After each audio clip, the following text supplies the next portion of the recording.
Friends எல்லோரும் எப்படி இருக்கீங்க? இன்றைக்கி நீங்கள் பார்க்க போகிறது வந்து பேச்சுலர் சேமியா பிரியாணி. எல்லோரும் நினைக்கலாம் பேச்சுலர் சேமியா பிரியாணினா என்ன அப்படின்னு சொல்லிட்டு.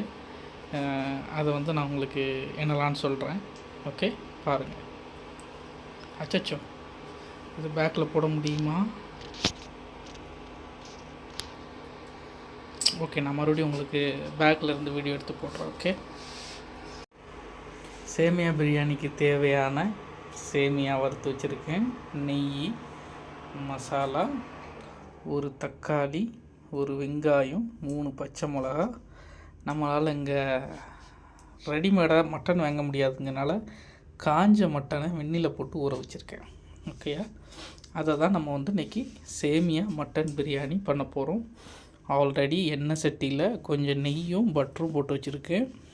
ஓகே, இது பேச்சுலரில் இதெல்லாம் போட மாட்டாங்க. மேபி எண்ணெயை ஊற்றிக்கலாம். ஓகே, எண்ணெயை எடுத்துட்டேன். இதுதான் நம்ம சமையல் எண்ணெய். இப்போ நம்ம எண்ணெயை கொஞ்சமாக ஆட் பண்ணிக்கலாம். ஏற்கனவே நம்ம வந்து நெய்யும் இதுவும் ஊற்றிருக்கனால எண்ணெய் கொஞ்சம் கம்மியாக ஊற்றிக்கலாம். நம்ம இப்போ வந்து அடுப்பை பற்ற போகிறோம். ஓகேயா, பட்டை, கிராம்பு, ஏலக்காய்லாம் போட்டிருக்கேன். அடுப்பை வந்து பற்றியாச்சு. இங்கே வந்து கேஸ் அடுப்பு யூஸ் பண்ணக்கூடாது. அதனால் வந்து இந்த அடுப்பு தான் யூஸ் பண்ண முடியும். ஓகே, கொஞ்சம் கிச்சன் கன்றாவியாக தான் இருக்கும், கொஞ்சம் அட்ஜஸ்ட் பண்ணிக்கிடுங்க. ஏன்னா பேச்சுலர் கிச்சன் அப்படி தான் இருக்கும். ஓகே, அடுத்து என்ன பண்ண போகிறோம் அப்படின்னா, எண்ணெய் சூடாகட்டும். அதே மாதிரி இந்த தயிரும் கொஞ்சம் ஆட் பண்ணுவேன். அடுத்தாக்கில் எங்களோட மிக்ஸி இது தான். இதில் இஞ்சி பூண்டு தட்டி வச்சுருக்கேன். இந்த இஞ்சி பூண்டை தான் நம்ம சேமியாவில் போட போகிறோம். லெமனும் இருக்குது, தேவைப்பட்டால் போட்டுக்கலாம், இல்லை வேண்டாம். ஓகே, எண்ணெய் சூடாயிருச்சு.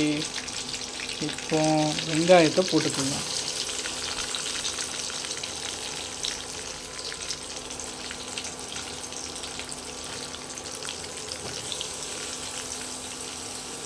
அதே மாதிரி பேச்சுலர் பிரியாணியில் மல்லியில் புதினாலாம் எதிர்பார்க்காதீங்க. அது போட்டால் நல்லா இருக்கும். பட் இது எதுவுமே இல்லாத டயத்தில் பண்ணுறதுக்கு தான் இந்த பிரியாணி பேச்சுலர் பிரியாணின்னு சொன்னேன். இதில் வந்து வெங்காயம் இருக்கும், தக்காளி இருக்கும், பச்சை மிளகா கண்டிப்பாக இருக்கும். ஆனால் மல்லி புதினா மட்டும் இருக்கவே இருக்காது. ஏன்னா இது பேச்சுலர் பிரியாணி. அதே மாதிரி இன்னும் உங்களுக்கு நிறைய இருக்குது, ட்விஸ்டிங்லாம் நிறைய காத்திருக்கு, அதெல்லாம் சொல்கிறேன். அதே மாதிரி உங்கள்கிட்ட வந்து மல்லி இலை புதினா போட மாட்டேன்னு சொல்லியிருந்தேன். பட் ஆனால் இங்கே நடந்த ட்விஸ்ட் என்ன அப்படின்னா, நாங்கள் வந்து புதினா செடி வந்து பின்னால் வளர்த்துக்கிட்டு இருந்தோம். அது இப்போ தான் ஸ்டார்ட் பண்ணோம், 1 month தான் ஆகுது. பட் நான் போய் பின்னால் போய் பார்த்தேன். பட் அது நல்லாவே முளைஞ்சிருந்துச்சு. அதனால புதினாவையும் ஆட் பண்ணிட்டேன். புதினாவையும் ஆட் பண்ணியாச்சு. வெங்காயம் நல்லா வெதந்துட்டுருக்கு, நல்லா வேகட்டும்.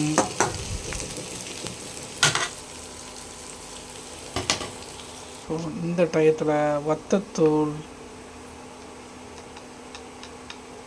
ஒரு 1/2 டேபிள் ஸ்பூன். எனக்கு கொஞ்சம் உரப்பு வேணுங்கிறனால கூட ஒரு 1/2 ஸ்பூன் போட்டுக்கிட்டேன். அப்போ நான் டோட்டலாக 1 ஸ்பூன் போட்டிருக்கேன். ஓகே, இப்போ நான் இஞ்சி வெள்ளை போட போகிறேன். பட் ஆனால் என்னையெல்லாம் 2 கையால் தான் அதை எடுக்க முடியும். அதனால ஒரு நிமிஷம். இப்போ இஞ்சி பூண்டும் போட்டாச்சு. கொஞ்சம் இஞ்சி பூண்டு வாடை போட்டும். அதுக்கப்புறம் நம்ம சின்ன பண்ண ஐட்டங்கள் சேர்க்க வேண்டியிருக்கு.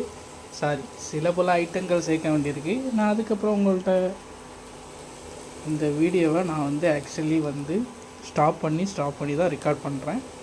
அதனால தான் நான் அடிக்கடி சொல்லுவேன், அப்புறமா சொல்கிறேன் அப்படின்ட்டு. ஓகேயா, எல்லோரும் நல்லா புரிஞ்சுக்கிடுங்க. இந்த மாதிரி உங்களுக்கு பிடிச்சிருந்துச்சின்னா ட்ரை பண்ணி பாருங்கள்.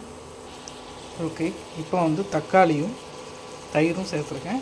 இதை வந்து நல்லா மிக்ஸ் பண்ணிக்கணும். ஓகேயா, ஏன்னா இது நம்ம வீட்டில் இருக்கிற மாதிரி நார்மல் அடுப்பு இல்லை. பட் இது வந்து ஆக்சுவலி இது வந்து கரண்ட் அடுப்புங்கிறனால இது வந்து ஒரு கையால் பிடிச்சிட்டு தான் நம்மளால் இதை கிண்ட முடியும். நான் வேறு இந்த சட்டி வேறு வச்சுருக்கேன். அதனால் எனக்கு கொஞ்சம் கிண்டுறதுக்கு கொஞ்சம் வசதி இல்லாமல் இருக்குது. ஓகே, தக்காளி இதையும் கொஞ்சம் லேசாக வேகட்டும். இது இஞ்சி பூண்டு இன்னும் கொஞ்சம் வேகணும். பட் ஆனால் எதுக்காண்டி நான் இப்போ தக்காளி உடனே சேர்த்துட்டேன் அப்படின்னா, ஏன்னா நம்ம மட்டன் போட போகிறோம். மட்டன் வேகிறதுக்கு கொஞ்சம் டைம் ஆகும். அது வேகிறக்குள்ளேயுமே அந்த இஞ்சி பூண்டு வாடை, தக்காளி கறி எல்லாமே நல்லா வெந்துடும். புரிஞ்சிருக்கும்னு நினைக்கிறேன் உங்களுக்கு. ஆக்சுவலி வந்து இதில் வந்து நான் ஒரு 2 ஐட்டம் ஆட் பண்ணிட்டேன். பட் நான் மறந்துட்டேன் வீடியோ பண்ணிகிட்டு இருக்கிறது. இதில் என்ன ஆட் பண்ணியிருக்கேன் அப்படின்னா, ஒரு 1/2 டேபிள் ஸ்பூன் மல்லித்தூளும், ஒரு 1/2 டேபிள் ஸ்பூன் வீட்டு மசாலா. ஐ மீன் உங்களுக்கு எப்படி சொல்லணும்னா, நீங்கள் கரம் மசாலா கூட யூஸ் பண்ணிக்கலாம். எங்கள் ஊரில் வீட்டு மசாலான்னு தான் சொல்லுவாங்க. பட் ஆனால் அது வீட்டில் வந்து நிறைய ஐட்டங்கள் சேர்ப்பாங்க. அந்த வீடியோ நான் ஒரு நாள் தனியாக போடுறேன். பட் இதில் வந்து வீட்டு மசாலா வந்து ஒரு 1/2 ஸ்பூனும், மல்லித்தூள் வந்து ஒரு 1/2 ஸ்பூனும் போட்டிருக்கேன். இப்போ தக்காளி வந்து நல்லா வெந்துருச்சு. இப்போ அடுத்து என்ன பண்ண போகிறோன்னா, மட்டனை தூக்கி உள்ளே போட போகிறோம். மட்டன் ஏற்கனவே கழுவி வச்சுருக்கேன். மட்டனை வந்து போட்டாச்சு. போட்டுட்டு ஒரு கிண்டு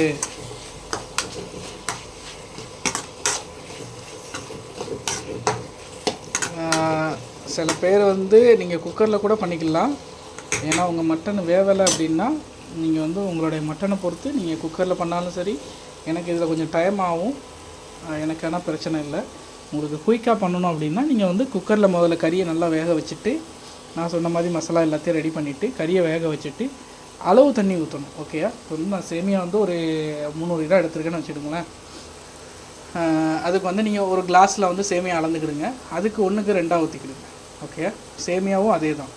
அதே மாதிரி நீங்கள் வந்து சேமியாவுக்கு வந்து ஒரு 1/4 கிளாஸ் தண்ணி கம்மியாக வச்சுக்கிட்டாலும் பிரச்சனை இல்லை. ஏன்னா நீங்கள் தயிர் இதெல்லாம் ஆட் பண்ணுறதுனால. ஆக்சுவலி வந்து நான் கொஞ்சம் பாலும் ஆட் பண்ணுவேன். பட் ஆனால் பால் இல்லைங்க.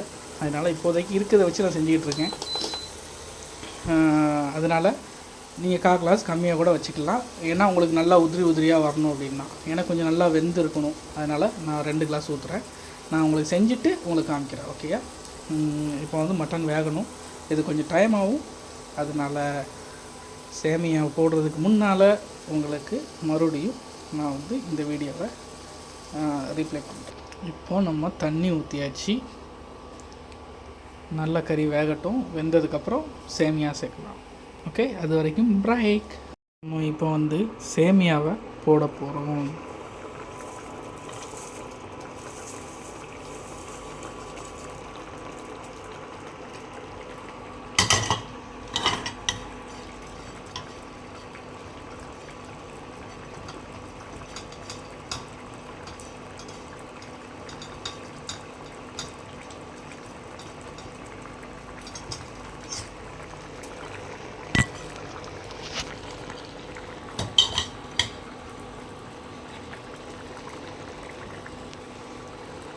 ஓகே, நான் கிண்ட போகிறேன். இப்போ சேமியாவை போட்டேன். சேமியாவும் தண்ணியும் கரெக்டாக இருக்குது. சரிங்களா? இன்னும் கொஞ்சம் நேரம் வேகட்டும். அதுக்கப்புறம் என்ன பண்ணுறேன், அப்படியே தம்மில் போட்டுடலாம். ஓகே, இப்போது நம்ம சேமியா வந்து தம்மில் போட போகிறோம். தம்மில் போடுறதுன்னா இந்த அடுப்பை வந்து ஆஃப் பண்ணாலும் ஹீட் இருக்கும். அதனால் இருக்கிற தண்ணியை ஃபுல்லாக அதே ஃபில்ட்ரு பண்ணுவோம். ஓகே, இந்த சேமியா வந்து லியாகத் பாய்னு ஒரு ஆள் இருக்காப்புல, அவரை வச்சு தான் டெஸ்ட் பண்ண போகிறோம். பேச்சுலர் மட்டன் பிரியாணி ரெடி ஆயிடுச்சு. மட்டன் சேமியா பிரியாணி. எல்லோரும் கேட்கலாம், இதில் உப்பு போட்டிங்களா அப்படின்னு. உப்பு சொல்லவே இல்லைன்ட்டு நான் எனக்கு தேவைக்கு தக்கன உப்பு போட்டுக்கிட்டேன். ஓகே, சேமியா வந்து ரெடி ஆயிடுச்சு. கொஞ்சம் ஆறுச்சுன்னா கொஞ்சம் உதிரியாக வரும். Okay, thank you for all friend and family.